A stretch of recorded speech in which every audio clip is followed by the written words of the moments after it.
या किल्ल्यापासून 3 किलोमीटर राजापूर गावात एक मुस्लिम धर्मियांची वस्ती आहे आणि तिथे मुस्लिम धर्मियांनी आपल्या ईश्वराची प्रार्थना करण्यासाठी एका मशिदीची निर्मिती केलेली आहे आणि 14 जुलै रोजी काही समाजकंटकांनी त्या प्रार्थना स्थळावर त्या मशिदीवर हल्ला केला। तो हल्ला म्हणजे संविधानावर त्यांनी हल्ला केलेला आहे। आता 2 दिवसापूर्वी मी मुंबईत होतो, त्यावेळेस मी वर्षा बंगल्यावर जाऊन आणि मुख्यमंत्री महोदयांची भेट घेतली आणि त्यांना स्पष्ट मी सांगितला की साहेब, हा महाराष्ट्र आहे की यूपी आणि बिहार आहे। मुख्यमंत्री महोदयांनी तत्काळ अब्दुल सत्तार जे आमचे अल्पसंख्याक मंत्री आहेत त्यांना फोन केला आणि तत्काळ एक बैठकीचे आयोजन करण्याचे आदेश दिले। त्यानिमित्ताने परवा सकाळी 11 वाजता मंत्रालयात अल्पसंख्याक मंत्री अब्दुल सत्तार यांच्या दालनात एक बैठकीचे आयोजन करण्यात आले होते आणि त्या बैठकीत आम्ही कोल्हापूरचे जिल्हा कलेक्टर आणि जिल्हा SP यांना पण ऑनलाईन आम्ही त्यांना घेतला होता। त्यावेळेस मी त्या SPला, त्या पोलीस अधीक्षकाला स्पष्टपणे सांगितलं की साहेब, तुम्ही बांगड्या घालून घ्या, कारण तुम्ही आणि तुमची पोलीस फोर्स असताना सुद्धा ह्या समाजकंटकांनी आमच्या मशिदीवर हल्ला केलेला आहे। तुम्ही ही नोकरी करण्याचे लायकीचे नाही। त्यावेळेस त्या SPनी मला सांगितलं की आम्ही ह्या प्रकरणामध्ये विविध 5 गुन्हे दाखल केलेले आहे आणि त्या प्रत्येक गुन्ह्यात आम्ही 200 ते 250 म्हणजे आतापर्यंत 1050 लोकांवर गुन्हा दाखल केलेला आहे आणि ते गुन्हे गंभीर स्वरूपाचे आहे आणि आतापर्यंत 65 लोकांना आम्ही अरेस्ट केलेलं आहे, अशी गवाही त्यांनी मला दिली। त्यानंतर जिल्हाधिकाऱ्यांनी मला सांगितलं की आम्ही त्या लोकांची पूर्णपणे मदत करतो आहोत आणि त्यांना आम्ही तत्काळ राज्य शासनाकडून 50-50 हजारची मदत पण केलेली आहे आणि दोन्ही वेळचा जेवण पण शासनाकडून त्यांना दिलं जात आहे। परंतु ह्या सर्व गोष्टींनी आमच्या समाधान होत नाही। आमच्या जे धुळेकर जनतेचे, जे मुस्लिम धर्मी आणि आमचे जे दलित बांधव, हे सर्वांच्या मनात एक रोष होता। म्हणून मी मुंबईहून आल्यानंतर या सर्व कार्यकर्त्यांनी, आमच्या सर्व पदाधिकाऱ्यांनी मला सांगितलं की आपल्याला एक स्ट्रॉंगपणे एक प्रोटेस्ट करावं लागेल। त्यानिमित्ताने मी परवाच्या दिवशी रात्री जिल्हाधिकारी महोदयांना 12 वाजता सांगितलं की आम्ही रविवारच्या दिवशी एक प्रोटेस्ट करणार आहोत आणि आज त्यानिमित्ताने आज माझे पूर्ण समाज बांधव, आमचे मुस्लिम बांधव, आमचे दलित बांधव आणि जे सेक्युलर माइंडचे लोक आहेत ते आज आमच्यासोबत इथे उपस्थित आहेत आणि आमची प्रमुख मागणी ही आहे की ज्या हरामखोरांनी असे कृत्य केलेले आहे त्यांच्यावर 307, 395 आणि मोक्का अंतर्गत कारवाई करण्यात यावी आणि तेथील जे प्रशासन आहे ते फक्त बघ्याची भूमिका घेत होते, त्यांच्यावर निलंबनाची कारवाई करण्यात यावी।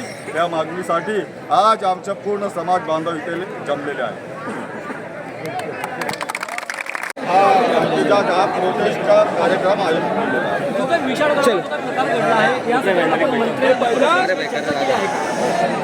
या प्रकरणात 2 दिवसाआधी आणि मुंबईत मुख्यमंत्री महोदयांच्या बंगल्यावर जाऊन आणि त्यांना हे सर्व वस्तू सांगितली। त्यानिमित्ताने त्यांनी तत्काळ जे अल्पसंख्याक प्रकारे सूचना दिल्या आणि त्यांच्यावर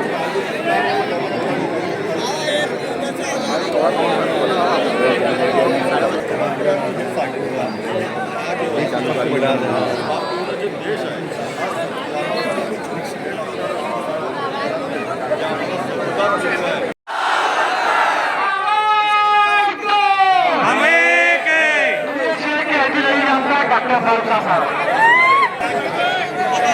भाई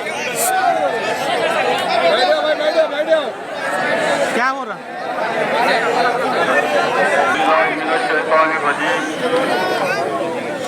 बिस्मिल्लाहिर्रहमानिर्रहीम नहमदु व नसल्ली अला रसूलिहिल करीम अम्माबाद। हमको अल्लाह ने ईमान की दौलत दी, हमको अल्लाह ने ईमान की दौलत दी है। हम जो दुश्मन के तरफदार नहीं हो सकते, हमको मजहब निगाह है वतन पे मर मिटना, हम मुसलमान हैं गद्दार नहीं।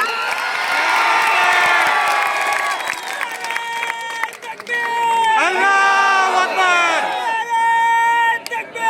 अल्लाह अकबर। आज इस प्रोटेस्ट आंदोलन में शरीक जमीयतुल उलमा के सदर हाफिज इफ्जुर रहमान साहब, धुलिया शहर के अजीम लीडर फिरोज लाला साहब,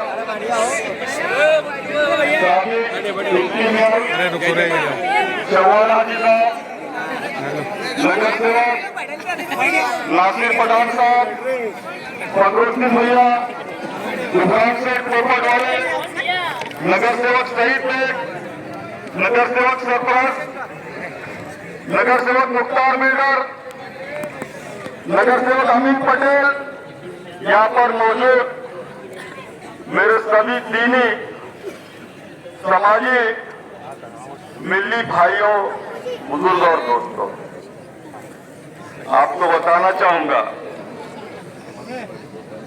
कि आज का ये प्रोटेस्ट, ये आंदोलन किस बिना पर रखा गया है। आप लोगों ने देखा गुज़िश्ता 4.5 साल में, 5 साल में, तो यहाँ धुलिया शहर के जो समाज कंटक है, उन्होंने बार बार कोशिशें की ये धुलिया शहर का वातावरण खराब हो, माहौल खराब हो, जाति दंगल भड़के। लेकिन अल्हम्दुलिल्लाह आप सभी लोगों के साथ और आप सभी लोगों की मदद से हमने उनको हर जगह नाकाम किया। और अल्लाह रब्बुल इज्जत का लाख लाख शुक्र एहसान है कि हमारा धुलिया शहर शांत है और किसी तरह का जातिवाद माहौल हमारे धुलिया शहर में हमने पैदा नहीं होने दिया। लेकिन दोस्तों, जो छोटी मोटी बातें थी उसको हम बर्दाश्त कर लिया करते थे, लेकिन ये जो सानिया हुआ, ये हमारी मस्जिद की बात, कुरान पाक की बात, ये हम लोग कतई बर्दाश्त नहीं करेंगे। हम सब कुछ बर्दाश्त कर सकते हैं, लेकिन अगर तुम हमारे दीन से खेलोगे तो फिर हम भी तुमको छोड़ने वाले नहीं। जब ये बात मुझे मालूम पड़ी, मैं मुंबई में था, मैं फौरी तौर पर वजीर आला से मिलकर और उनको ये कहा कि मुख्यमंत्री साहब, ये कोई यूपी और बिहार नहीं, यूपी में आपने देखा होगा बहुत फेमस था बुलडोजर बाबा, बुलडोजर बाबा। ये हम सभी लोग हैं दोस्तों, उसकी जगह बता दिए, जगह बता दिए। ये हमारे देश का पंतप्रधान सरेआम मुसलमानों के खिलाफ भाषण किया करता था, अभी लोकसभा में आपने देखा। लेकिन 2 महीने हो गए, आप सब लोगों ने खत्म किए था और इंशाअल्लाह करते रहेंगे। अभी हमारे फिरोज भैया बेहतरीन तरीके से आप लोगों से मुखातिब थे, उन्होंने बताया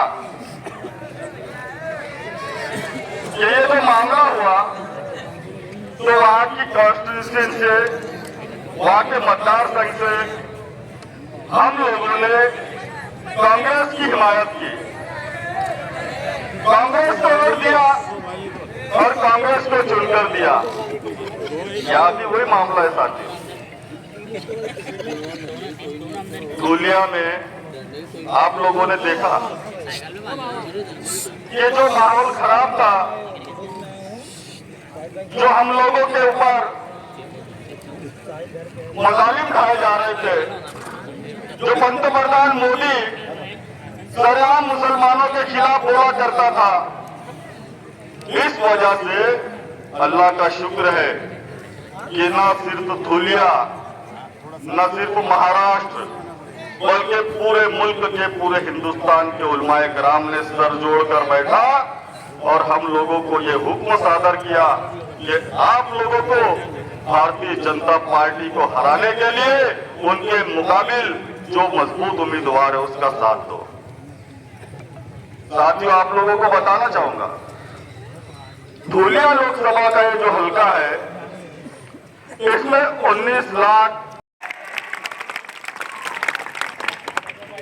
ये जो वाकया हुआ कोल्हापुर जिला में विशालगढ़ कहकर एक किला है साथियों, वो किला उससे 3 किलोमीटर दूर एक गजापुर कह के एक बस्ती है, जहां पर हमारे मुस्लिम लोग रहते हैं और अल्हम्दुलिल्लाह उन्होंने वहां पर एक मस्जिद भी बनाई है। किले से उस मस्जिद का, उस बस्ती का कतरा बराबर भी ताल्लुक न होते हुए ये हरामखोरों ने हमारी बस्ती पर हमला किया, हमारी मस्जिद पर हमला किया। उस बात को लेकर मैंने वजीर आला से बात की। वजीर आला ने फौरी तौर पर अल्पसंख्यक मंत्री अब्दुल सत्तार साहब को फोन किया और एक मीटिंग का इनेकाद करने के लिए कहा और उनको ये कहा कि फौरी तौर पर आप जायजा लीजिए कि ये सब मामला क्या है। परसों के दिन सुबह 11:30 बजे मंत्रालय में अल्पसंख्यक मंत्री के साथ दालन में हमने मीटिंग ली और उस मीटिंग में ऑनलाइन हमने वहां के कलेक्टर और एसपी को भी ज्वाइन किया। मैंने कहा, एसपी साहब आपको चूड़ियां पहन लेनी चाहिए और आपकी पुलिस फोर्स के होते हुए हमारी मस्जिदों की बेहुरमती की जा रही है, हमारे लोगों के घरों पर हमले किए जा रहे हैं और आप सिर्फ देखते हो। एसपी ने कहा कि आमदार साहब, हमने वहां पर इस जिम्न में 5 तरह के गुने दाखिल किए हैं और हर गुना में 200 से 250 लोगों को मुल्जिम किया है और उसमें से अभी तक 65 लोगों को हमने गिरफ्तार कर लिया है। उसके बाद कलेक्टर ने हमसे कहा कि आमदार साहब, हम पूरी तरह से यहाँ ध्यान दे रहे हैं, जिन मुस्लिम भाइयों के नुकसानात हुए उनके पंचनामे करके और उनको फौरी तौर से सरकारी मदद भी हमने फराहम की है, उनका दोनों वक्त का खाने का इंतजाम भी हम कर रहे हैं। लेकिन इन सब बातों से हम लोग मुतमईन नहीं हुए और हम एक जागरूक कौम है, हम एक जागरूक कौम है और इसलिए हमको ये बताना है कि अगर तुम हमको छेड़ेंगे तो हम तुमको नहीं छोड़ेंगे। ये धुलिया शहर अमन का गहवारा है, शांत शहर है, इसको शांत ही रहने दो। मेरे साथियों, अभी बहुत सारे मुकर्रीन ने आप सब लोगों को बताया कि इस देश में, इस देश की आजादी के लिए हमारे आबा व अजदाद ने किस तरह से कुर्बानियां दी है, हमारे उलमाए कराम ने हमारे सरों की कुर्बानियां इस देश को आजाद करने के लिए दी है। उसके बावजूद हमारे सवाल हाजी साहब ने बताया कि कोई बेवकूफ कहता है कि मुसलमानों ने हिंदुस्तान छोड़कर चले जाना चाहिए। अरे किसी पागल के कहने पर किस तरह छोड़ दे हम? किराए से लिया हुआ मकान थोड़ी है, सभी का खून है शामिल यहाँ की मिट्टी में, किसी के बाप का। साथियों, आज आप लोगों ने मेरी बात पे लब्बैक कहते हुए यहाँ पर आया, मैं आप लोगों का तहे दिल से शुक्रिया अदा करना चाहूंगा और आप लोगों को यकीन दहानी करना चाहूंगा कि आप लोग मुतमईन रहिए, इंशाअल्लाह ताला आप लोगों की जो भी मांगी है वो सब पूरी होंगी। आप लोग बराए करम यहाँ से शोर शराबा करते ना जाए, इत्मीनान से अपने घर पहुँचे और घर पहुँचने के बाद अल्लाह रब्बुल इज्जत की बारगाह में दुआ कीजिए। ये जो मुसलमानों के साथ ज्यादतियां हुए, अल्लाह पाक उनको सब्र की अता फरमाए। वाखिर दावाना अल्हम्दुलिल्लाह रब्बिल आलमीन। आगे मैं आप लोगों से गुजारिश करूंगा कि एक बार काली झंडे को लहराकर नारा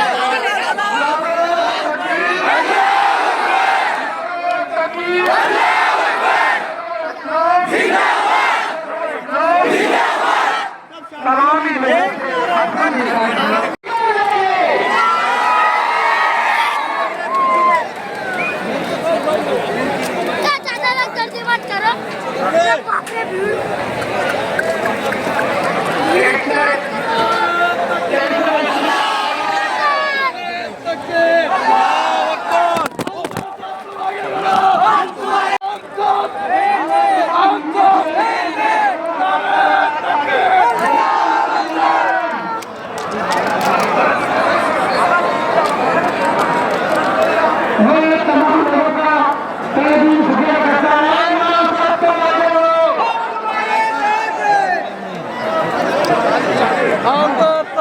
आगे बढ़ो।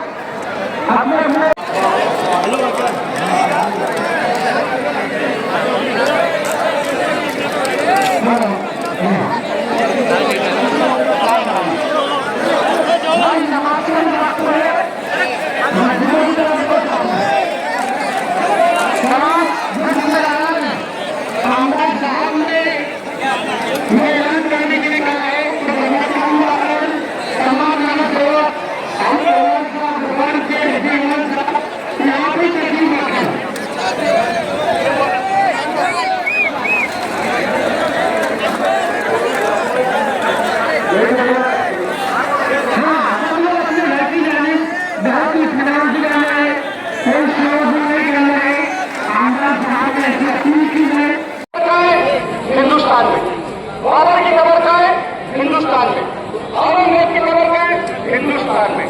अरे हम तो हिंदुस्तानी हैं, हम तो मरकर